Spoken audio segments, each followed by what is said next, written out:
Huwag kang mag-text sa babae ng anong ginagawa mo. Kasi yan ang pinakaboring na tanong. At isa ka lang sa 50 lalaki, nakachat niya na walang dating.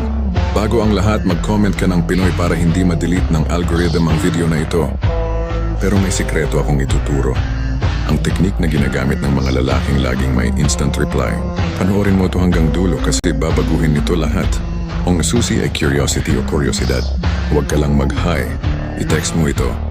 Naalala kita bigla, pero di ko alam kung dapat ko bang sabihin.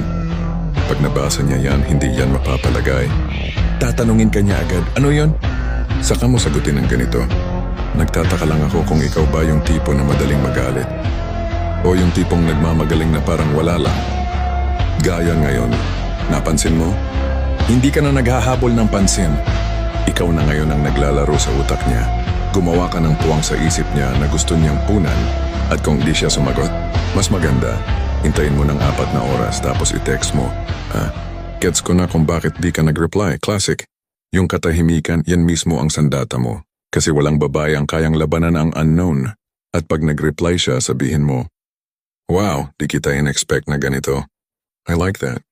Isang linya lang yan pero nagtitrigger ng desire, validation at intrigue. Ginagawa kang kakaiba, hindi needy, hindi average. Kasi tandaan mo, ang pinaka-epektibong mensahe ay hindi tungkol sa paghabol sa kanya, kundi kung paano mo siya mapapahabol sa